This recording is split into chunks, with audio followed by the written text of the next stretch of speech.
Welcome to TNPSC லட்சிய விதைகள் channel. இன்னைக்கு இந்த வீடியோவில் நம்ம என்ன பார்க்க போகிறோம் அப்படின்னா 9th தமிழ் இயல் 5ல் இருக்கக்கூடிய இம்பார்ட்டன்ட் பாக்ஸஸ், அதாவது நூல்வெளி ஆசிரியர் குறிப்பு தான் பார்க்க போகிறோம். என்னென்ன டாபிக் பார்க்க போகிறோம் அப்படின்னா தெரிந்து தெளிவோம் அப்படிங்கிற அந்த ஒரு டாபிக் பார்க்க போகிறோம். அந்த டாப்பிக்கில் சாதனைக்கு வயது தடை என்று அப்படிங்கிற அந்த ஒரு டாபிக் பார்க்க போகிறோம்.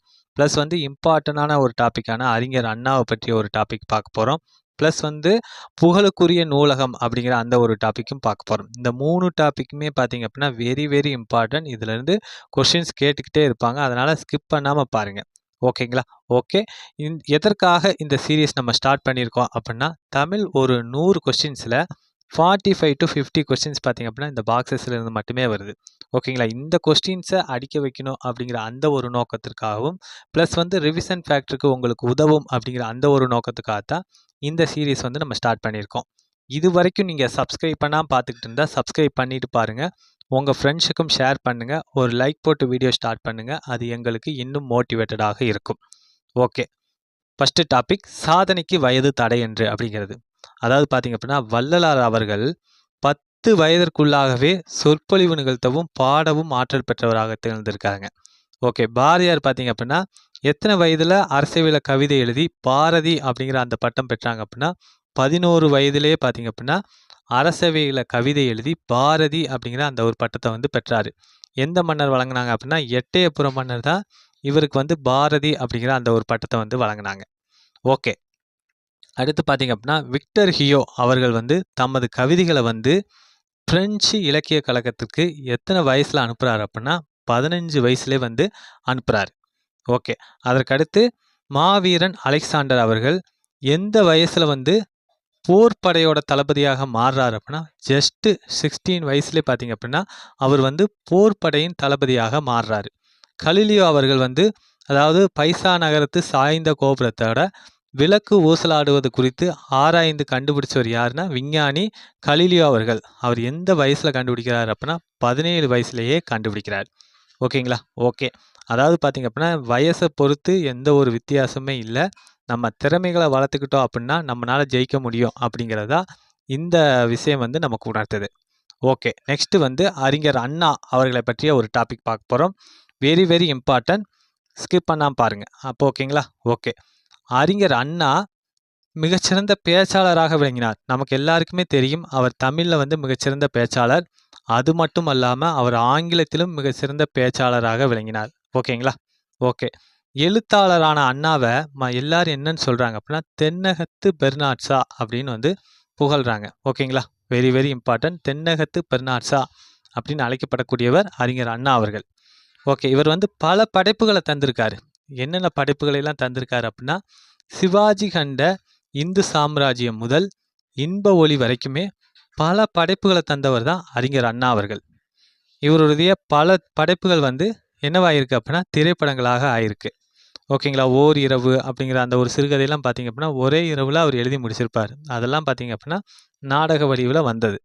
ஓகே, தம்முடைய திராவிட சீர்திருத்த கருத்துக்களை நாடகங்கள் திரைப்படங்கள் மூலமாக முதல்ல பரப்பியவர் யார் அப்படின்னா அறிஞர் அண்ணா அவர்கள் தான். ஓகேங்களா? அதாவது இந்த நாடகம் திரைப்படங்கள்லாம் பார்த்திங்க அப்படின்னா மக்கள் மனசில் தம் கருத்துக்களை எளிய முறையில் விரைவாக கொண்டு போய் சேர்க்கக்கூடிய ஒரு ஊடகங்கள். அதையெல்லாமே அறிஞர் அண்ணா பயன்படுத்தி தம்முடைய திராவிட சீர்திருத்த கருத்துக்களை மக்கள் மனசில் கொண்டு போனவர் தான் அறிஞர் அண்ணா அவர்கள். ஓகே, இவர் 1935ஆம் ஆண்டு ஓராண்டு ஆங்கில ஆசிரியராக பணியாற்றியிருக்கார். எங்கே அப்படின்னா சென்னை பெத்தநாயக்கன் பேட்டையில் இருக்கக்கூடிய கோவிந்த நாயக்கப்பன் பள்ளியில் ஆங்கில ஆசிரியராக ஒரே ஒரு வருஷம் மட்டும் அவர் இருந்திருக்கார். ஓகே, இவர் எந்தெந்த இதழ்களின் ஆசிரியர் அப்படின்னா ஹோம் ரூல், ஹோம்லேண்ட், நம் நாடு, திராவிட நாடு, மாலைமணி, காஞ்சி இந்த நூல்களோட ஆசிரியராக இருந்திருக்கார். வெரி வெரி இம்பார்ட்டன்ட், இந்த கொஷின்ஸ் ப்ரீவியஸ் இயரில் கேட்டிருக்காங்க. ஓகே, இவர் எந்த இதழ்கள் எல்லாம் துணை ஆசிரியராக இருந்திருக்காரு அப்படின்னா குடியரசு விடுதலை இந்த இதழ்களோட துணை ஆசிரியராக இருந்திருக்காரு. ஓகே, இந்த குடியரசு விடுதலை இந்த இதழோட ஆசிரியர் யார் அப்படின்னா தந்தை பெரியார் அவர்கள் தான். ஓகே, அதற்கடுத்து இவர் முதலமைச்சராக பொறுப்பேற்றதும் என்ன பண்ணுறாரு அப்படின்னா இருமொழி சட்டத்தை உருவாக்குறார். இருமொழி சட்டம்னா என்ன அப்படின்னா அப்போ இருந்த மத்திய அரசு இந்திய ஒரு அலுவல் மொழியாக கொண்டு வர பார்த்துச்சு. ஓகேங்களா? அதை தவிர்த்து, தடுத்து தமிழ், ஆங்கிலம் அப்படிங்கிற 2 மொழிகளுக்கு மட்டும் தான் நாங்க அனுமதி குடுப்போம். இந்தி உள்ள வரக்கூடாது அப்படின்னு சொல்லி இருமொழி சட்டத்தை உருவாக்கியவர் தான் அறிஞர் அண்ணா அவர்கள். ஓகேங்களா?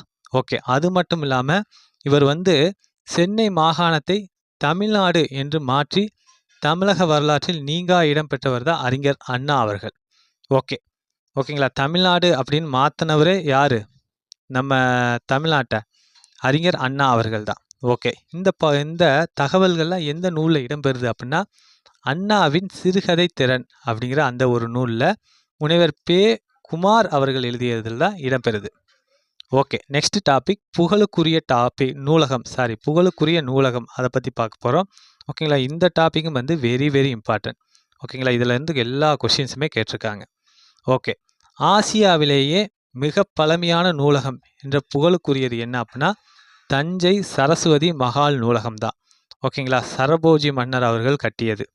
16, 17ஆம் நூற்றாண்டை சேர்ந்த நூலகம் தான் தஞ்சை சரஸ்வதி மகால் நூலகம். ஓகே. இந்த தஞ்சை சரஸ்வதி மகால் நூலகத்தில் இந்திய மொழிகள் அனைத்திலும் உள்ள ஓலைச்சுவடிகள் எங்கே பாதுகாக்கப்படுது? தஞ்சை சரஸ்வதி மகால் நூலகத்தில் பாதுகாக்கப்படுது. ஓகே. நெக்ஸ்ட் வந்து உலக அளவில் தமிழ் நூல்கள் அதிகமுள்ள நூலகம் எது அப்படின்னா, கன்னிமரா நூலகத்தில் தான் உலக அளவில் தமிழ் நூல்கள் வந்து அதிகமாக இருக்குது.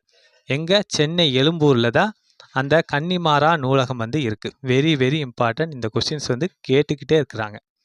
ஓகே. அடுத்து வந்து இந்தியாவில் தொடங்கப்பட்ட முதல் பொது நூலகம் என்ற பெருமைக்குரியது என்ன நூலகம் அப்படின்னா, திருவனந்தபுரம் நடுவண் நூலகம் தான். ஓகேங்களா? இந்த கொஸ்டினும் இம்பார்ட்டன்ட். ப்ரீவியஸ் இயரில் கேட்டிருக்காங்க. ஓகேங்களா? பொது நூலகம் அப்படின்னா என்ன அப்படின்னா, பொதுமக்கள்கிட்ட இருந்து வரியை திரட்டி அதன் மூலியமாக நடத்தக்கூடிய நூலகம் தான் பொது நூலகம் அப்படின்னு சொல்கிறாங்க. ஓகேங்களா? திருவனந்தபுரம் நடுவண் நூலகம் தான் இந்தியாவோட முதல் பொது நூலகம். ஓகே. நெக்ஸ்ட்டு இந்தியாவோட மிகப்பெரிய நூலகம் எது அப்படின்னா, அதாவது கல்கத்தாவில் இருக்கக்கூடிய தேசிய நூலகம் தான் இந்தியாவில் இருக்கக்கூடிய மிகப்பெரிய நூலகம். எந்த ஆண்டு இந்த நூலகத்தை தொடங்குறாங்கன்னா, 1836ஆம் ஆண்டு நூலகத்தை தொடங்குறாங்க. இது எப்போ பயன்பாட்டுக்கு வந்துச்சு அப்படின்னா, 1953ஆம் ஆண்டு பயன்பாட்டுக்கு வந்தது. இந்த கொஸ்டினும் இம்பார்ட்டன்ட். ப்ரீவியஸ் இயரில் கேட்டிருக்காங்க. ஓகேங்களா? ஓகே. அது மட்டும் இல்லாமல் இந்த நூலகம் பார்த்தீங்க அப்படின்னா, ஆவண காப்பக நூலகமாகவும் செயல்படுது கல்கத்தாவில் இருக்கக்கூடிய தேசிய நூலகம். ஓகே. நெக்ஸ்ட் வந்து உலகின் மிகப்பெரிய நூலகம் அப்படிங்கிற அந்த பெருமையை தாங்கி நிற்கக்கூடிய நூலகம் எது அப்படின்னா, அமெரிக்காவில் உள்ள லைப்ரரி ஆஃப் காங்கிரஸ் அப்படிங்கிற அந்த ஒரு நூலகம் தான் உலகின் மிகப்பெரிய நூலகம் அப்படிங்கிற அந்த பெருமையை வந்து தாங்கி நிற்குது. ஓகேங்களா? ஓகே. நம்ம வந்து 3 டாபிக்ஸ் கம்ப்ளீட் பண்ணிட்டோம். மீண்டும் அடுத்த வீடியோவில் சந்திப்போம். தேங்க்யூ.